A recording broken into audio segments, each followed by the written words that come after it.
ਚੜ੍ਹਦੀਕਲਾ time TV ਦੇਖ ਰਹੇ ਸਾਰੇ ਦਰਸ਼ਕਾਂ ਦਾ ਵੱਲ ਪੰਜਾਬੀ ਨਿਊਜ਼ ਦੇ ਵਿੱਚ ਸਵਾਗਤ ਹੈ। ਮੈਂ ਤੁਹਾਡੇ ਨਾਲ ਰਿਦਮ। ਖਬਰਾਂ ਦੀ ਸ਼ੁਰੂਆਤ ਕਰਨ ਤੋਂ ਪਹਿਲਾਂ ਇੱਕ ਨਜ਼ਰ ਮਾਰਦੇ ਹਾਂ ਕੁਝ ਖਾਸ ਹੈਡਲਾਈਨਸ ਤੇ।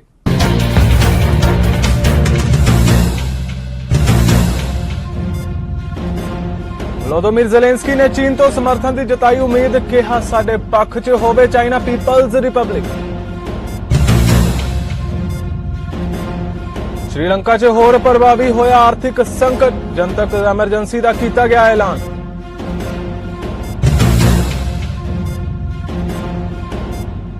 चीन ने किया ऐलान, म्यांमार का समर्थन रखणगे जारी।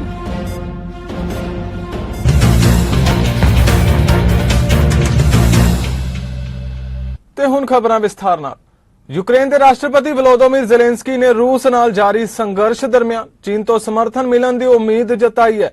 ज़ेलेंस्की ने मीडिया नाल गलबात करते हुए कहा कि मैं चाहता हाँ कि चाइना पीपल्स रिपब्लिक साडे पक्ष विच होवे, पर यह उन्हां दी इच्छा ते निर्भर करदा है। उन्होंने अगे भी कहा कि चीन ते अमरीका दरमियान सीधा गलबात के बिना अजिहा कुछ हो पाना मुश्किल है। रिपोर्ट मुताबिक ज़ेलेंस्की ने कहा कि उन्हों का देश दुनिया के बाकी प्रमुख देशों तो उम्मीद करता है कि रूस नाल युद्ध नूं खत्म करने लई कोई समझौता हुंदा है तां ओह यूक्रेन की सुरक्षा का पूरा ध्यान रखण की वचनबद्धता नूं निभाउणगे।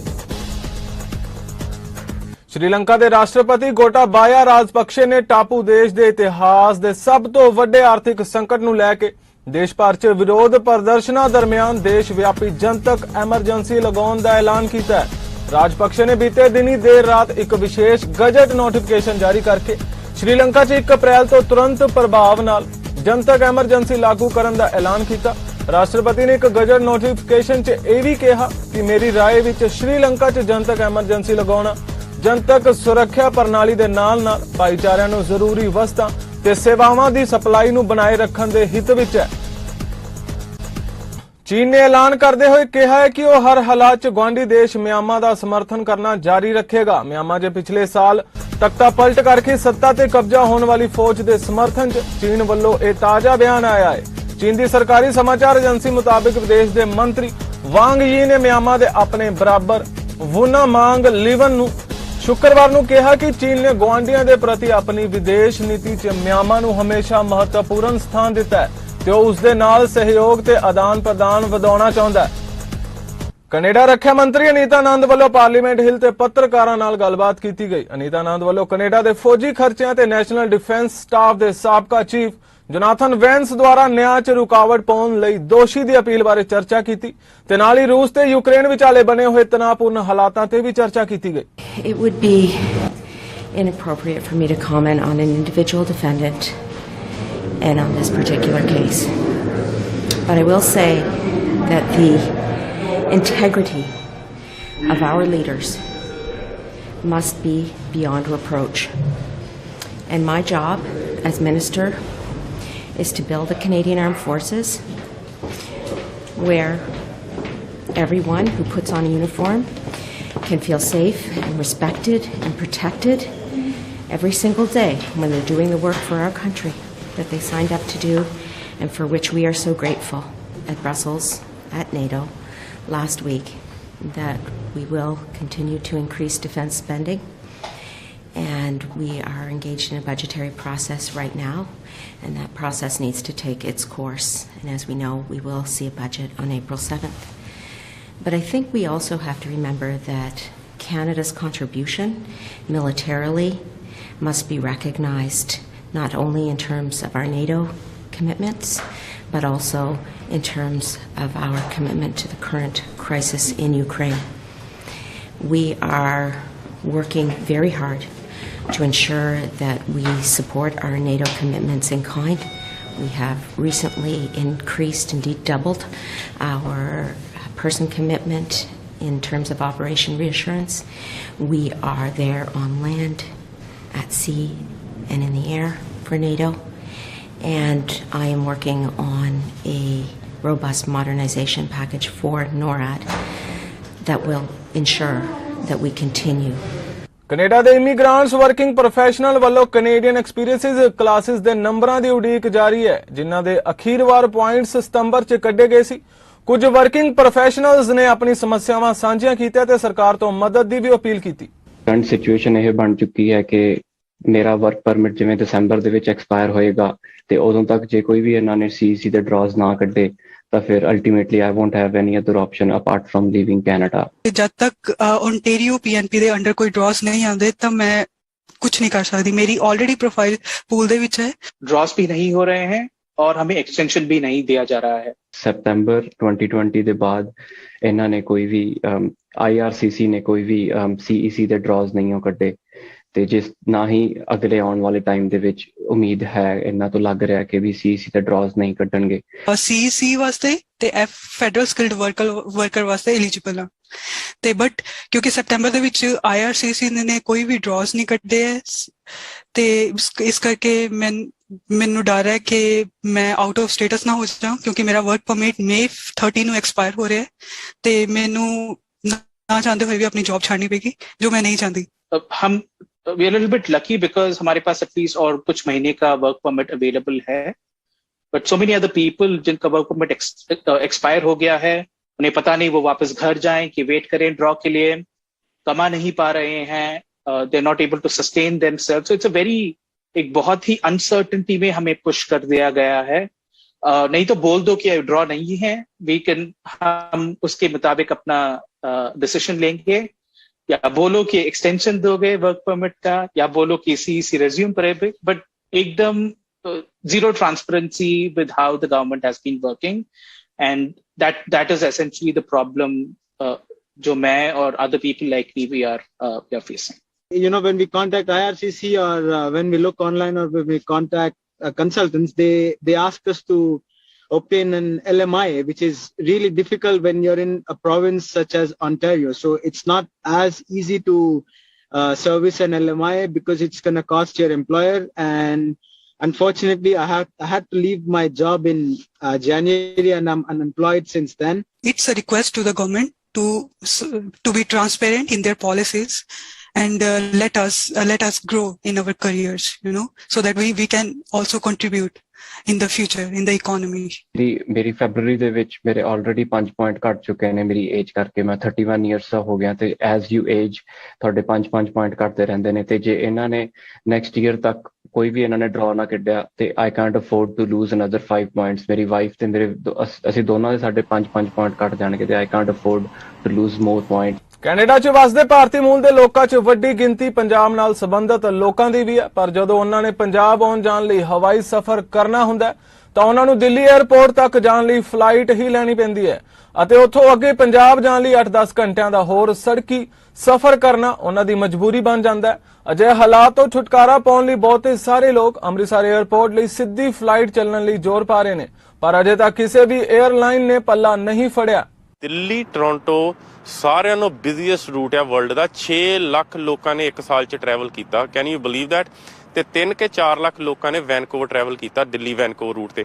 40 ਘੰਟੇ ਲੱਗਦੇ ਸਾਨੂੰ ਉੱਥੇ, ਸੱਤ ਮੁੜ ਕੇ ਹਿੱਲ ਵੀ ਨਹੀਂ ਹੁੰਦਾ, ਬਹੁਤ ਔਖੇ ਹੁੰਦੇ ਆ ਦਿੱਲੀ ਜਾਣ ਲਈ, ਬਹੁਤ ਤੰਗੀ ਆਉਂਦੀ ਸਾਨੂੰ ਸਿੱਧੀ ਫਲਾਈਟ ਅੰਮ੍ਰਿਤਸਰ ਲੱਗਣੀ ਚਾਹੀਦੀ ਆ ਕਿਉਂਕਿ ਜਿਹੜਾ ਦਿੱਲੀ ਜਾਂਦੇ ਆ ਉੱਥੇ ਦਾ ਸਫ਼ਰ ਬਹੁਤ, ਸਾਨੂੰ ਇੱਥੇ ਨੂੰ ਆਉਂਦੇ ਆ ਜਦੋਂ ਤਾਂ ਵੀ ਸਾਨੂੰ 5-6 ਘੰਟੇ ਸਾਡੇ ਵੇਸਟ ਹੁੰਦੇ ਆ ਤੇ ਜਦੋਂ ਉਧਰੋਂ ਜਾਈਦਾ ਜਾਂ ਆਈਦਾ ਸਾਡੇ ਜਿਹੜੀ ਉਹ ਜਿਹੜੇ 6-7 ਘੰਟੇ ਦਿੱਲੀ ਦਾ ਟ੍ਰੈਫਿਕ ਲਾ ਲਾ ਹੋਰ ਲਾ ਲਾ, ਨਾਲੇ ਬਾਟ ਵਾਧੂ ਦੀ ਨਾਲੇ ਟਾਈਮ ਵਾਧੂ ਦਾ ਸਾਰਾ ਇੱਥੇ ਹੋਣੀ ਚਾਹੀਦੀ ਹੈ ਜੀ ਅੰਮ੍ਰਿਤਸਰ। ਇੰਡੋ ਕੈਨੇਡੀਅਨ ਬੱਸਾਂ ਜਿਹੜੀਆਂ ਹੈਗੀਆਂ, ਕਈ ਬੱਸਾਂ ਤਾਂ ਹੈਗੀਆਂ ਚੰਗੀਆਂ ਤੇ ਕਈ ਬੱਸਾਂ ਹੈਗੀਆਂ ਉਹਨਾਂ ਦੇ ਹਾਲਾਤ ਕਾਫੀ ਮਾੜੇ ਆ, ਫਿਰ ਤੁਹਾਨੂੰ 8-9 ਘੰਟੇ ਜਿਹੜੇ ਲੱਗਣੇ ਆ ਉਹ ਬੰਦੇ ਦੀ ਉੱਦਾਂ ਬੱਸ ਕਰਾ ਦਿੰਦੀ ਆ ਤੇ ਅੰਮ੍ਰਿਤਸਰ ਹੋਵੇਗਾ ਤੇ ਆਪਣੇ 2.5-3 ਘੰਟੇ 'ਚ ਆਪਣੇ ਘਰੋਂ ਘਰੀ।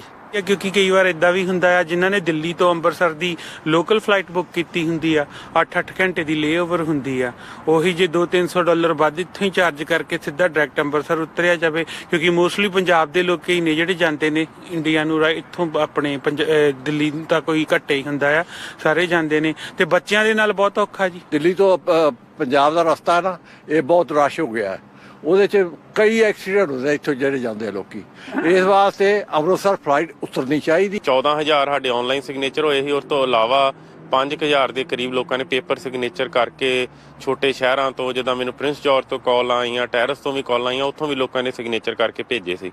ਇਹ 에ਅਰਲਾਈਨ ਦੀ ਹੁੰਦੀ ਹੈ। ਜਦੋਂ ਵੀ 에ਅਰਲਾਈਨਰ ਰਿਕੁਐਸਟ ਕਰਦੀਆਂ ਹੁੰਦੀਆਂ ਕਿ ਅਸੀਂ ਆਹ ਰੂਟ ਲੈਣਾ ਚਾਹੁੰਦੇ ਹਾਂ। ਓਰੀਜਨਲੀ ਵੀ ਰੂਟ ਜਿਹੜੇ ਬਣੇ ਸੀਗੇ 에ਅਰ ਕੈਨੇਡਾ ਦੇ ਡਾਇਰੈਕਟ ਦਿੱਲੀ ਨੂੰ ਜਾਂ ਮੁੰਬਈ ਨੂੰ ਵੈਨਕੂਵਰ ਤੋਂ ਜਾਂ ਟੋਰਾਂਟੋ ਤੋਂ, ਉਹ ਕੈਨੇਡੀਅਨ 에ਅਰਲਾਈਨਾਂ ਨੇ ਰਿਕੁਐਸਟ ਕੀਤਾ ਸੀਗਾ ਕਿ ਅਸੀਂ ਉਹ ਰੂਟ ਚਾਹੁੰਦੇ ਹਾਂ, ਤਾਂ ਉਹ ਰਿਕੁਐਸਟ ਨੂੰ ਸਵੀਕਾਰ ਕਰਦਿਆਂ ਕੈਨੇਡੀਅਨ ਗਵਰਨਮੈਂਟ ਨੇ ਉਹ ਟਾਕਸ ਇੰਡੀਆ ਦੇ ਨਾਲ ਕੀਤਾ।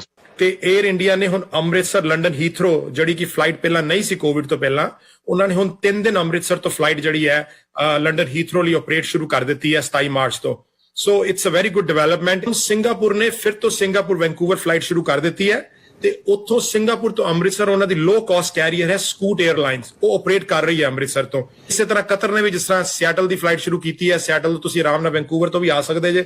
ਸੋ ਸਾਨੂੰ ਇਹ ਉਮੀਦ ਹੈ ਕਿ ਹੋਰ 에ਅਰਲਾਈਨਸ ਜਿਹੜੀਆਂ ਨੇ ਇਹ ਰੂਟ ਨੂੰ ਦੇਖ ਰਹੀਆਂ ਨੇ, ਉਹ ਡਿਮਾਂਡ ਵੀ ਦੇਖ ਰਹੀਆਂ ਨੇ। ਸੋ ਜ਼ਰੂਰ ਸਾਨੂੰ ਅਗਲੇ 6 ਮਹੀਨਿਆਂ 'ਚ ਕੋਈ ਨਾ ਕੋਈ ਇਹਦਾ ਹੱਲ ਜਿਹੜਾ ਹੈ ਤਾਂ ਜੋ ਦਿੱਲੀ ਥਾਣੀ ਨਾ ਜਾਣਾ ਪਵੇ, ਸਮਾਨ ਚੁੱਕੋ, ਇਮੀਗ੍ਰੇਸ਼ਨ ਕਰਾਓ, ਉਹ ਖੱਜਲ ਖੁਆਰੀ ਖਤਮ ਹੋਏਗੀ। ਦੇਖੋ, ਮੈਂ ਕੋਈ ਮੌਕਾ ਛੱਡਦਾ ਨਹੀਂ। ਮੈਂ ਹਾਈ ਕਮਿਸ਼ਨਰ ਬਜ਼ਾਰੀਆ, ਇੰਡੀਆ ਦੇ high commissioner Canada, just last week ਉਹਨਾਂ ਨੂੰ ਮਿਲਿਆ ਸੀ। ਉੱਥੇ ਵੀ ਮੈਂ ਰੇਜ਼ ਕੀਤਾ ਸੀਗਾ ਉਹਨਾਂ ਦੇ ਨਾਲ ਵੀ ਤੁਸੀਂ ਜ਼ਰੂਰ ਇਸ ਨੂੰ ਇਨੀਸ਼ੀਏਟ ਕਰੋ, ਪਰ ਉਹ ਵੀ ਕਹਿੰਦੇ ਅਗੇਨ ਉਹਨਾਂ ਦੇ ਵਿੱਚ ਵੀ ਇਹ ਕਹਿੰਦੇ Air India is a private airline, ਪਰ ਅਸੀਂ ਕਰਾਂਗੇ, ਸਾਨੂੰ ਪਤਾ ਡਿਮਾਂਡ ਉੱਤੇ ਹੈਗੀ ਆ ਔਰ ਉਹਨਾਂ ਕੋਈ ਕਿਹਾ ਕਿ ਸਾਡੇ ਕੋਲ ਕੋਈ ਰੋਕ ਨਹੀਂ। ਅੱਜ ਟਰਕਿਸ਼ ਐਂਬੈਸਡਰ ਮੇਰੇ ਕੋਲ ਆਏ ਸੀਗੇ, ਉਹਨਾਂ ਨੂੰ ਵੀ ਮੈਂ ਸੇਮ ਹੀ ਉਪਰਾਲਾ ਵਾਸਤੇ ਔਰ ਬੇਨਤੀ ਕੀਤੀ, ਆਲਦੋ ਉਹਨਾਂ ਕੋਲ ਡਾਇਰੈਕਟ ਨਹੀਂ ਹੋਣਾ ਕਿਉਂਕਿ ਉਹਨਾਂ ਦਾ ਆਬਵੀਅਸਲੀ ਥਰੂ ਟਰਕੀ ਹੋਣਾ, ਪਰ ਅਗੇਨ ਇੱਕ ਰਾਹ ਹੋਰ ਖੁੱਲ ਜਾਂਦਾ, ਹੋਰ ਈਜ਼ੀਅਰ ਹੋ ਜਾਂਦਾ ਕਿ ਲੋਕਾਂ ਨੂੰ ਜਿਹੜੀ ਐਂਡ ਡੈਸਟੀਨੇਸ਼ਨ। ਮੈਂ ਈਵਨ ਇਹ ਵੀ ਐਨਕਰੇਜ ਕੀਤਾ 에ਅਰ ਕੈਨੇਡਾ ਨੂੰ ਕਿ ਜਿੰਨਾ ਚਿਰ ਉਹ ਫੁੱਲ ਰੂਟ ਨਹੀਂ ਤਾਂ ਐਟਲੀਸਟ ਕੋਡ ਸ਼ੇਅਰ ਕਰ ਲੈਣ 에ਅਰ ਇੰਡੀਆ ਦੇ ਨਾਲ। 에ਅਰ ਇੰਡੀਆ ਕਦੀ ਵੀ ਦਿੱਲੀ ਤੋਂ ਵੈਨਕੂਵਰ ਨਹੀਂ ਆਈ ਸੀ ਅੱਜ ਤੱਕ। ਸੋ ਲੋਕਡਾਊਨ ਦੇ ਦੌਰਾਨ ਜਦੋਂ ਉਹਨਾਂ ਨੇ special flights Vande Bharat mission ਦੇ ਅੰਡਰ ਚਲਾਈਆਂ ਤੇ ਉਹਨਾਂ ਨੇ ਵੇਖਿਆ ਕਿ ਇਸ ਰੂਟ ਤੇ ਬਹੁਤ ਜ਼ਿਆਦਾ ਟ੍ਰੈਫਿਕ ਹੈਗਾ ਵਾ। ਸੋ ਉਸ ਟ੍ਰੈਫਿਕ ਨੂੰ ਵੇਖਦੇ ਹੋਇਆਂ ਵੀ ਹੁਣ ਆਈ ਥਿੰਕ ਅੱਜ ਕੱਲ੍ਹ ਉਹ 3 ਦਿਨ 에ਅਰ ਇੰਡੀਆ ਆ ਰਹੀ ਆ ਤੇ 4 ਦਿਨ ਇੱਧਰੋਂ 에ਅਰ ਕੈਨੇਡਾ ਜਾ ਰਹੀ ਆ। ਸੋ ਟੋਟਲ 7 ਦਿਨ ਫਲਾਈਟਸ ਹੈਗੀਆਂ ਆਪਣੇ ਕੋਲ ਵੈਨਕੂਵਰ ਟੂ ਦਿੱਲੀ। ਸੋ ਇਸੇ ਤਰ੍ਹਾਂ ਹੀ ਅਸੀਂ ਮੰਗਦੇ ਆ ਕਿ ਤੁਸੀਂ ਪਰਮਾਨੈਂਟ ਨਾ ਕਰੋ, ਇੱਕ ਵਾਰੀ seasonal flight as a seasonal flight ਨਵੰਬਰ ਚੋਂ ਸਟਾਰਟ ਕਰਕੇ ਦੇਖ ਲਓ, ਉਹਦੀ ਪਪੂਲੈਰਿਟੀ ਦਾ ਤੁਹਾਨੂੰ ਆਪੇ ਪਤਾ ਲੱਗ ਜਾਊਗਾ। ਅਲਬਰਟਾ ਦੇ ਪ੍ਰੀਮੀਅਰ ਜੇਸਨ ਕੈਨੀ ਵੱਲੋਂ ਇੱਕ ਨਿਊਜ਼ ਕਾਨਫਰੰਸ ਕੀਤੀ ਗਈ ਜਿੱਥੇ ਉਹਨਾਂ ਪ੍ਰੋਵਿੰਸ ਦੀਆਂ 에ਅਰ ਐਂਬੂਲੈਂਸ ਸੇਵਾਵਾਂ ਦਾ ਸਮਰਥਨ ਕਰਨ ਲਈ ਲਗਭਗ $3 ਮਿਲੀਅਨ ਦੇ ਫੰਡ ਦੀ ਘੋਸ਼ਣਾ ਕੀਤੀ। ਜੇਸਨ ਕੈਨੀ ਵੱਲੋਂ ਆਪਣੀ ਸਰਕਾਰ ਦੀ ਯੋਜਨਾਬੰਦ ਈਂਧਨ ਟੈਕਸ ਦੀ ਕਟੌਤੀ ਤੇ ਵੀ ਚਰਚਾ ਕੀਤੀ ਗਈ। Longer than acceptable wait times in many cases, and that's why Alberta's government, listening to Albertans, has put in place an action plan to improve EMS services and expand them right across the province. We did so in this year's balanced budget, the first balanced budget in 14 years, with a $64 million increase in annual funding for EMS, including a $28 million increase in support for ground and helicopter air ambulance services. We've also appointed a task force co-chaired by MLAs Tracy Allard and R.J. Sigurdsson, together with the involvement of MLA Tani Yao, himself is a former paramedic, and many experts in the field, to advise the Department of Health on how to fix some of the problems that exist in our EMS system, and they're already taking action. I know Minister Copping will detail that. But we know that in this community and in Fort Mac, when I'm in this part of the province, partly because I've got family roots here in the Hat going back 100 years, and also I grew up in a small prairie village in southern Saskatchewan, and so we always felt like when we were visiting the Hat, we were going to the big smoke. It was a big deal. So I know how very well personally from my childhood what an important role the medical services in Medicine Hat play for people in this entire region. And that is why I'm so excited to be here today. Let me begin, though, just with a word of gratitude on behalf of Albertans for the fantastic work behind Medicine Hat-based helicopter airlift operation HALO, which for many years has saved lives. Together with STARS across most of the province and HERO up in, of course, the Fort McMurray, northeastern Alberta region and Wood Buffalo. These are organizations that started as volunteer, non-profit charities, have been supported year in and year out, good times and bad, by local communities through huge voluntary contributions and great professionalism by the medical professionals who staff these air ambulance operations. And they literally do save lives. In this big far-flung province where so much of our economic and social activity happens far beyond the reach of our big cities, we need air ambulance services, first-class air ambulance services that can get to people when they're facing a medical emergency and get them the best quality health care in a hurry. And that's exactly what you do. I understand that last year, Halo in 2019-2020 flew 38 missions, so every year, dozens of times, this helicopter lifts off and goes somewhere in southeast Alberta to help save lives, and lives truly are saved as a result. I also want to thank the brilliant folks over at STARS and Hero up in Fort McMurray, and I know many of them will be listening in, including I'd like to give a shout out to Mayor Sandy Bowman, who has raised these important issues with us. Now, Vancouver 'ਚ British Columbia ਦੇ premier John ਹੋਰਗਨ ਨੇ BC ਵਿੱਚ hydrogen ਦਫ਼ਤਰ ਬਣਾਉਣ ਦਾ ਐਲਾਨ ਕੀਤਾ ਹੈ ਜੋ ਹਾਈਡਰੋਜਨ ਉਦਯੋਗ 'ਚ ਨਿੱਜੀ ਨਿਵੇਸ਼ ਨੂੰ ਉਤਸ਼ਾਹਿਤ ਤੇ ਤਾਲਮੇਲ ਕਰੇਗਾ। ਦੱਸਦੇ ਕਿ ਦਫ਼ਤਰ ਦੀ ਸਿਰਜਣਾ ਸੂਬੇ ਦੀ ਹਾਈਡਰੋਜਨ ਰਣਨੀਤੀ ਦਾ ਹਿੱਸਾ ਹੈ ਜਿਸ ਦਾ ਐਲਾਨ 2021 ਵਿੱਚ ਬ੍ਰਿਟਿਸ਼ ਕੋਲੰਬੀਆ 'ਚ ਗ੍ਰੀਨ ਹਾਊਸ ਗੈਸਾਂ ਦੇ ਨਿਕਾਸ ਨੂੰ 2050 ਤੱਕ 30% ਤੱਕ ਘਟਾਉਣ ਦੇ ਉਦੇਸ਼ ਨਾਲ ਕੀਤਾ ਗਿਆ ਸੀ।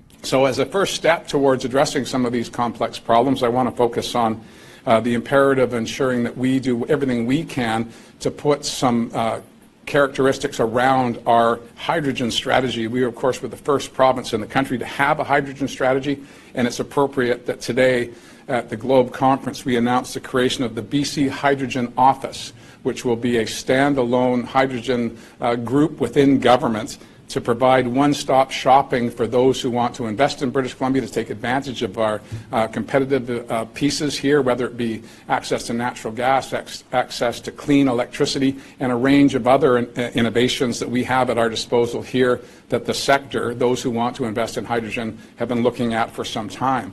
The creation of the office will allow us to create a regulatory framework that currently does not exist, and we're hopeful that British Columbia will be leaders in the country in developing that framework so that those who want to invest here understand the guideposts, understand the challenges, and of course the opportunities. Minister Callum will talk a little bit about how he and Minister Bruce Ralston will collaborate between our energy sector and our jobs and innovation sector within government to make the office work. But in essence, it's streamlining the decision-making processes, it's streamlining permitting to make sure, of course, we're protecting the public interest, which is the objective and obligation of government, but doing so in a way that will provide one-stop shopping for those who want to invest here to assist us in reducing our greenhouse gas emissions.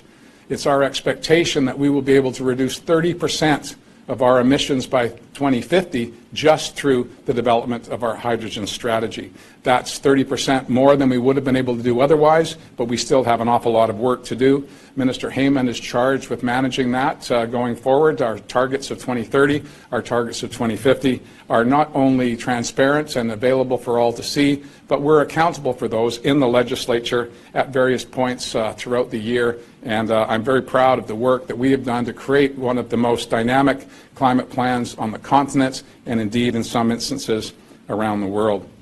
The BC Hydrogen Office will, of course, aid projects and coordinate their proposals to make sure that we're stacking things up and we're doing it in a way that allows us to use our competitive advantages. We certainly currently have a surplus of clean, green electricity, but as we electrify our economy further, we're going to see a requirement for more clean energy, and that, again, is an advantage we have here in British Columbia because of our clean tech sector. Our history of using hydrogen fuel cells and other battery technologies, again, puts British Columbia in an enviable place as we build on our strong climate policies, our proximity to critical markets, and, of course, our highly skilled workforce. So with that, I'll ask, and also how our Stronger BC economic plan fits in. Immigration ਮੰਤਰੀ scene Fraser ਵੱਲੋਂ ਪ੍ਰਸ਼ਨ ਕਾਲ ਤੋਂ ਪਹਿਲਾਂ ਪੱਤਰਕਾਰਾਂ ਦੇ ਨਾਲ ਗੱਲਬਾਤ ਕੀਤੀ ਗਈ ਜਿੱਥੇ ਉਹਨਾਂ ਰੂਸ ਤੇ ਯੂਕਰੇਨ ਵਿਚਾਲੇ ਬਣੇ ਹੋਏ ਤਣਾਅਪੂਰਨ ਹਾਲਾਤਾਂ ਤੇ ਚਰਚਾ ਕੀਤੀ ਤੇ ਨਾਲ ਹੀ ਯੂਕਰੇਨੀ ਤੇ ਅਫਗਾਨ ਸ਼ਰਨਾਰਥੀਆਂ ਨੂੰ ਮੁੜ ਵਸਾਉਣ ਲਈ ਸੰਘੀ ਸਰਕਾਰ ਦੇ ਯਤਨਾਂ ਬਾਰੇ ਵੀ ਚਰਚਾ ਕੀਤੀ। Formal announcements, but there's a couple of pretty big milestones that we've hit on Ukraine, on Afghanistan, and more broadly on the processing of immigration cases, which I know has been an issue outside of these humanitarian crises. I do just want to say, yesterday I had an extraordinary experience that is going to stick with me for a very long time. I was on hand at Pearson International Airport while we welcomed a cohort of nearly 300 Afghan refugees who've come through Tajikistan. And what makes this particular cohort notable, other than the journey they've been through, is we now have more than 10,000 Afghan refugees who've landed in Canada and are safe here. One of the things that really had the importance of this sink home for me was the fact that I live in a town that has a little less than 10,000 people. To think that the town of New Glasgow now has been replicated across Canada with people who've given second leafs on life is an extraordinary thing. And when I saw families coming down with children who were the same age as my own kids, I got a 6-year-old at home, I got a little guy who's about to turn 9 months old, to see families coming down the steps of this airplane saying thank you to Canada gives me faith that we're doing something that is worth doing and gives me faith that we're on the right track. A couple of updates that I wanted to share with everybody. Before I get into the numbers, there's a few specific things that have taken place this week that I think are really important around settlement supports and around biometrics, both the rules and the resources that are in the region.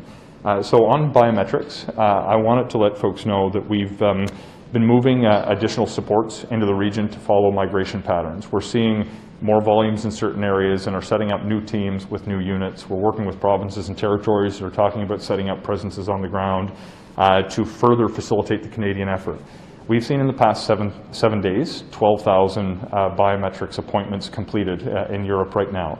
One of the things that's both challenging but in a lot of ways working well is that when we do see an influx of people who are showing up in Warsaw, we're able to move more people and more biometrics kits into Warsaw. When we see now the second busiest location in the last couple of days is Berlin, which didn't necessarily jive with what we expected to see, we're able to now move additional people and biometrics units to Berlin.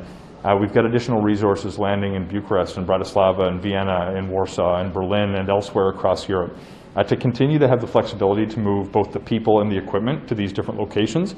It gives us the ability to process literally in excess of 10,000 people in a week. On the biometrics requirements, we've been working with folks who know something about security. What we've realized is there's certain low-risk cohorts that we are now eliminating for certain individuals that don't have other flags on their files, for example, that won't be required to do biometrics anymore. Children under 14 didn't need them to begin with. We're expanding that to kids from 14 to 17. We're expanding that to people over the age of 60 years old, and we're expanding that to folks who have a history of travel to Canada as well, that have followed the rules while they were here. NATO ਦੇ ਸਕੱਤਰ general James ਸਟੋਲਟਨਬਰਗ ਨੇ ਕਿਹਾ ਕਿ ਉਹਨਾਂ ਦੀ ਜਾਣਕਾਰੀ ਅਨੁਸਾਰ ਇਸ ਹਫ਼ਤੇ ਦੇ ਸ਼ੁਰੂ 'ਚ ਇਹ ਕਹਿਣ ਦੇ ਬਾਵਜੂਦ ਕਿ ਉਹ ਕੀਵ ਦੇ ਆਲੇ-ਦੁਆਲੇ ਆਪਣੇ ਫੌਜੀ ਕਾਰਵਾਈਆਂ ਨੂੰ ਘਟਾ ਦੇਵੇਗਾ, ਰੂਸ ਪਿੱਛੇ ਨਹੀਂ ਹਟ ਰਿਹਾ, ਪਰ ਯੂਕਰੇਨ ਤੇ ਇਸ ਦੇ ਆਲੇ-ਦੁਆਲੇ ਮੁੜ ਸੰਗਠਿਤ ਤੇ ਪੁਨਰਗਠਿਤ ਕਰ ਰਿਹਾ ਹੈ। ਸਟੋਲਟਨਬਰਗ ਦੁਆਰਾ ਰਸਾਇਣਿਕ ਤੇ ਜੈਵਿਕ ਹਥਿਆਰਾਂ ਦੀ ਸੰਭਾਵੀ ਵਰਤੋਂ ਬਾਰੇ ਪੁੱਛੇ ਜਾਣ ਤੇ ਕਿਹਾ ਕਿ ਇਸ ਕਿਸਮ ਦੇ ਹਥਿਆਰਾਂ ਦੀ ਕਿਸੇ ਵੀ ਕਿਸਮ ਦੀ ਵਰਤੋਂ ਸੰਘਰਸ਼ ਦੀ ਪੂਰੀ ਪ੍ਰਤੀਕਿਰਿਆ ਨੂੰ ਬਦਲ ਦੇਵੇਗੀ ਤੇ ਇਸ ਦੇ ਨਤੀਜੇ ਗੰਭੀਰ ਹੋਣਗੇ। We have heard the recent statements that Russia will scale down military operations around Kiev and in northern Ukraine. But Russia has repeatedly lied about its intentions. So we can only judge Russia on its actions, not on its words, including the recent talks in Turkey, and I will also thank Turkey for hosting those talks. At the same time, it is obvious that we have seen little willingness from the Russian side to find a political solution. What we see is a continued military invasion of Ukraine. We see continued shelling of cities, and we see that Russia are repositioning some of their troops, moving some of them around, most likely to reinforce their efforts in the Donbas region. So we need to judge Russia on their actions, not on their words, and it remains to be seen whether there is any real willingness from the Russian side to find a political solution. Let me add one more thing, and that is that, of course, there is a close link between what is going on the battlefield and what is going on around the negotiating table. And NATO allies provide support to Ukraine to also strengthen their position at the negotiating table. I'll be very careful speculating too much about the likelihood, but what I can say is that any use of chemical weapons will be a blatant violation of international law. It will change the nature of the whole conflict, and NATO allies have also made it very clear that, of course, that will have severe consequences. NATO allies have also provided some support to Ukraine to help protect against chemical and biological warfare, protective equipment, equipment to detect and identify a chemical attack. But on the likelihood, I will not speculate. I will only say that any use of chemical weapons will be absolutely unacceptable. ਫਿਲਹਾਲ world Punjabi news ਵਿੱਚ ਇੰਨਾ ਹੀ। ਹੋਰ ਤਾਜ਼ਾ ਖਬਰਾਂ ਲਈ ਤੁਸੀਂ ਵੇਖਦੇ ਰਹੋ ਚੜ੍ਹਦੀ ਕਲਾ ਟਾਈਮ ਟੀਵੀ। ਮੈਨੂੰ ਦਿਓ ਆਗਿਆ। ਧੰਨਵਾਦ।